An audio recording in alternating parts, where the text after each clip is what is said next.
In this video, I'm going to explain to you what my top 3 cameras are for making YouTube videos.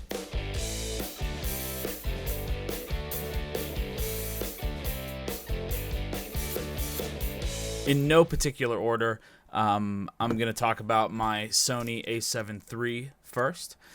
This camera is great for shooting B-roll because of the image stabilization on the inside, its low light capabilities, the fact that you can shoot 120 frames per second on this and still get good quality images, even in low light, has made this my go-to camera for shooting action and B-roll.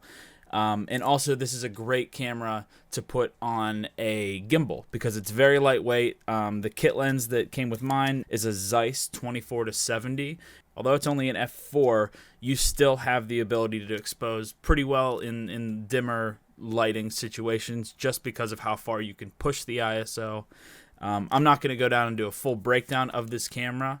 If you do want to learn more about it, I can make another video, so just comment below and let me know that you'd love to learn a little bit more. I'd be happy to make another video about this camera because I love it and I use it all the time.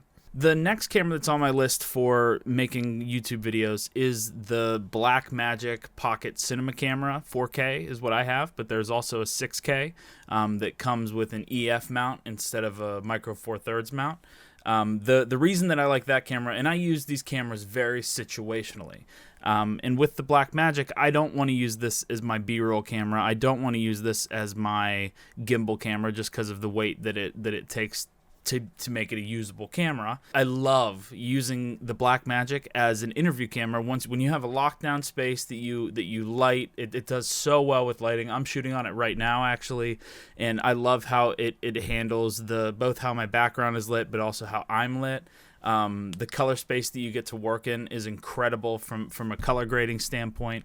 So the Blackmagic is a great option as far as having a camera as a lockdown interview or planned out shots. I love using that when I know there's planned out shots, whereas with the Sony, I like using this one more as a run and gun, kind of get what I need to get, not sure what I'm doing, but it has enough features like the autofocus that I can get what I need, whereas the Blackmagic is way better for controlled environments.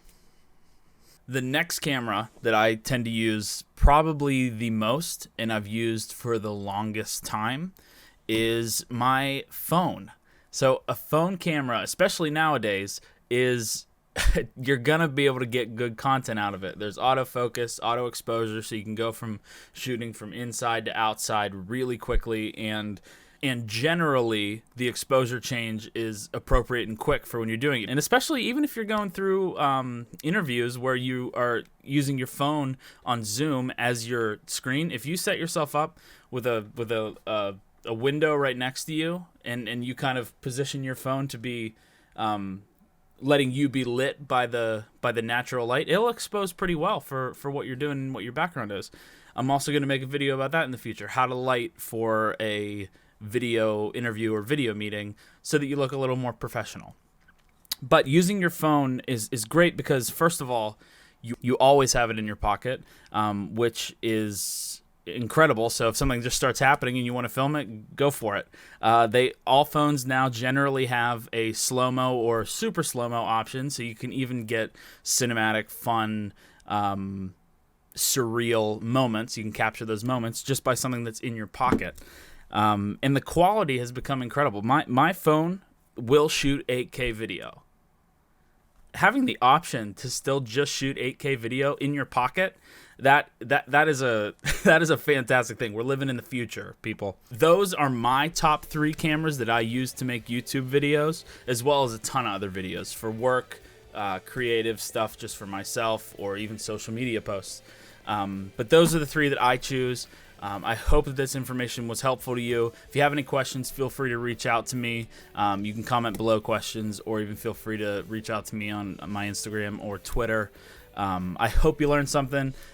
If you like this video, there's probably another video that you're going to end up liking that I have made. So check out this video. YouTube selected it based on what you search for, so whatever they want you to watch, go ahead. And also remember to subscribe. We'll see you in the next video.